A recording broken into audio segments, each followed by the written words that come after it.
it's Alex here at FightStorePro.com. Today's subject is Muay Thai shin guards.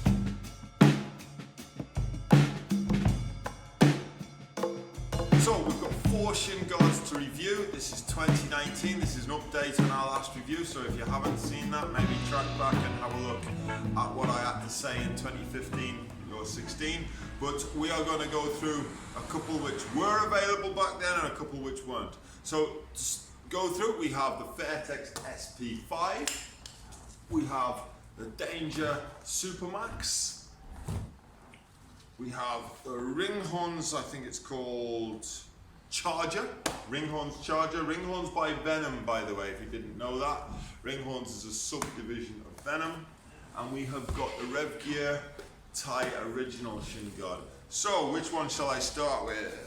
I'm going to leave one in particular to last. So we are going to start with an old favourite, which is the Fairtex SP5.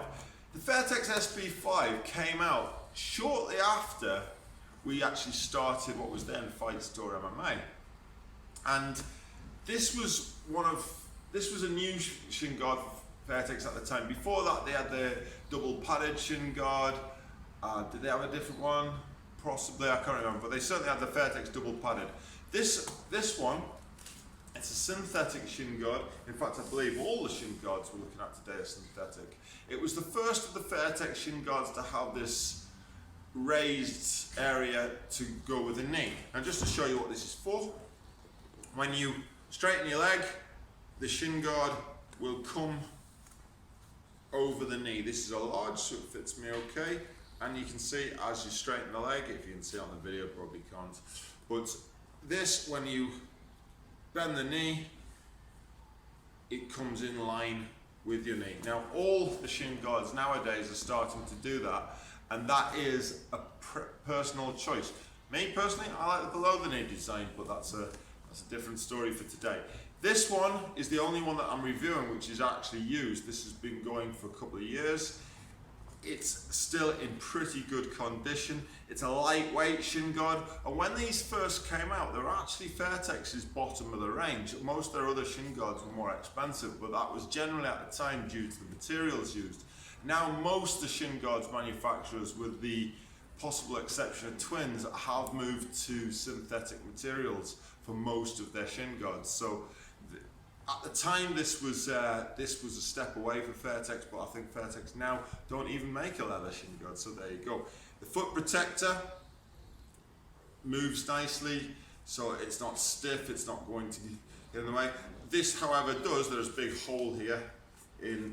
This is a common issue with shin guards where they split at the bottom, but there's no getting away from it because essentially the material that they use in these has to be pliable. It's often that neoprene style material, and sooner or later it works away. But functionally this is staying together, the stitching's still holding up, and after a couple of years use you would expect that. It uses the hook and loop design. This became very popular after Top King brought it out. Before that, a lot of people were still using metal buckles on shin guards. What Top King did first, and then everybody followed them, was they produced a shin guard where you're actually putting the strap through the material itself. They've reinforced this area so it doesn't pull it away and prevents there being metal against your skin, or more importantly when you're checking or stopping kicks, metal against somebody else's shin. Indeed, so reduces injury risk. The padding on this one's not bad. I would say this is a mid-level. A lot of shin guards nowadays have the reinforced shin. This one doesn't, but it does make it lightweight. On shin guards, some people like what I would call like a suit of armor on their shins, and some people want to take the edge off the blow. This is a bit of a personal choice. I'm probably the latter. I like a lightweight shin guard where I'm just taking the edge off the bone. Some people like a much heavier level of protection. This is a lightweight shin guard, light level of protection, but a great choice. Retail about 70 quid, good value for money. They last, can't fault them. Next up, what shall we go with? Yeah, we'll go with the Revgear. So this is Revgear's Thai-made Thai original shin guard. I'm just going to separate this out for a second. Made in Thailand, bit of a hats off to the old Raja design, methinks here. It's got, again, the high curve, which goes over the knee. This is an XL, by the way, which probably fits me okay too. I'm 6'3". Very importantly, the instep just covers my toe nicely. It's got this lovely little cutaway on the bottom, so it's molded beautifully. So this goes over the, whether you can see here, but this just cuts over nicely. We have a good level. Now this has got the synthetic leather, or whatever they would call it, attached strongly to the bottom of the instep. So whilst it's not quite as pliable and movable as the Fairtex one, although it is difficult to tell whether that's because the Fairtex one's split, it does still move quite nicely and won't hinder movement. This one does have the reinforced shin that I mentioned. So if you're wanting a heavier level of protection, this might be a design that you're wanting to go with, where the shin is raised up and there is a double layer of padding against your shin bone, which is obviously the contact point. Again, hook and loop design, which pretty much everyone's doing now. Hook and loop design for the straps. Both of them strap up quite nicely. Velcro design, very similar in a lot of respects to the Fairtex that we've just seen. Probably a better level of protection. Very lightweight, but I would say it's a mid to high level of protection with this shin guard. And again, as I say, this isn't necessarily a pro or a con. Some people will prefer the additional level of protection. Some people will prefer less protection in favor of more maneuverability. I would say that this is a mid-level. So, moving on. We have Danger Equipment, DE, from Thailand again. This one is again synthetic.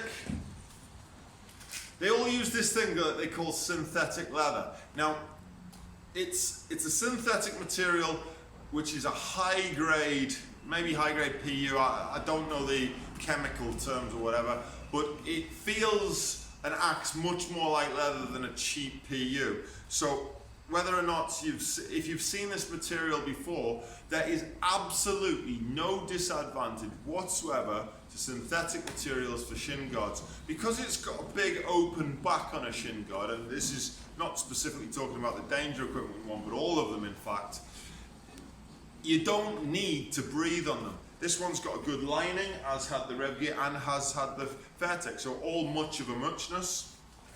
This one is the classic old Top King design. Now, yes, it's a Danger Equipment shin guard, but Top King brought out a shin guard in, guess what, 2009, when Fight Store Pro inception started, and this is a classic design. Yes, nicked from Top King, no doubt about it, but altogether excellent in its simple functionality. Prior to this, the Twins SGL 3, I'm going to say 3, the slim one, I can't remember, was by far and away the prominent design at the time, but this kind of took over. So this was one of the first shin guards to have this raised knee, which I've already spoken about. Again, this one has the raised shin bone. A little bit stiff at the bottom here, but I think it'll loosen up with time. And great protection all the way around. It probably combines the best elements of lightweight, it's cut away in all the right places, it's not overly cumbersome, but it has an excellent level of protection. Again, great shin guard, can't fault it. But last, and by no means least, is this one. Now, this one is the odd one out in many respects. And the reason I haven't mentioned price so far, well, not to any great degree, is because the other three are all pretty much identically priced. They're all kicking around the £80 mark, maybe 70 to £80 mark. This one is 40 quid. Now, the first thing I know is that this bit at the bottom kind of moves into here a little bit and doesn't have that little bit of pliable area that the others have. And this is my first and only criticism of this shin guard, because for the rest of it, this is an excellent, excellent piece of kit. It's lightweight, the padding's fairly strong, the materials feel good. They don't feel quite the same as the others. I know that this is probably made in China. That's me guessing because I can't find anything on the shin guard itself to tell me where it's made. The strapping is different. It is not hook and loop. This is the old style of how they used to do shin guards. So you've got one strap here and it straps over. A lot of the old Thai designs did this. Most of the Thai designs now have gone over to a hook and loop model. Hook and loop is a superior model because it allows you to tighten it up by pulling it through, whereas this one requires you, I'm going to do it on my arm rather than my leg, right, because you won't be able to see it on my leg, or maybe I shouldn't. I'll bring my leg up. No, I'll do it, right? So, I'm going to do it with the wrong foot, but whatever. So you see, this will go around the back of the calf, and that's going to tighten up. But if you happen to have skinny calves, I know I've put the wrong one on the wrong foot here, but this is just to show you, right? And I haven't hooked my foot in. Yeah, here we go. I'm having to underlap that to get it tied. So you can't really see, I'll pull the shin guard out. You can't really see, but that is having to do that. It's having to go inside the shin guard. Now the fix for that is very simple, which would be take a pair of scissors and cut it to wherever you want it. But that will mean that the protective area here will then leave exposed Velcro and it might be a little bit uncomfortable. But for me, I've obviously got skinnier ankles than what they'd imagine. I'm not sure what size this is. You see the size? XL, this is an XL. I'm 6'3", I would expect to probably be using XL. If you look at the shin length, it's pretty much perfect for me. But all in all, I've got to say this, for 40 quid, which is about half what the other three are, it's hard to fault this shin guard. The protection level is very similar to the others, certainly akin to the Fairtex's protection level. The weight of it feels pretty much perfect.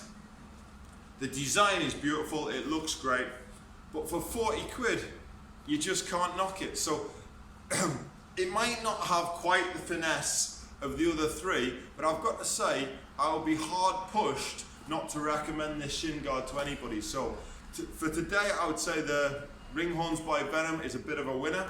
It's got a couple of minus points compared to the others, but the others are all twice the price. So today, I got to recommend it. This is my pick, but all four today are excellent choices, and all four will serve you well. Next time, I will do below the knee shin guards, and we'll talk about the difference between one and the other.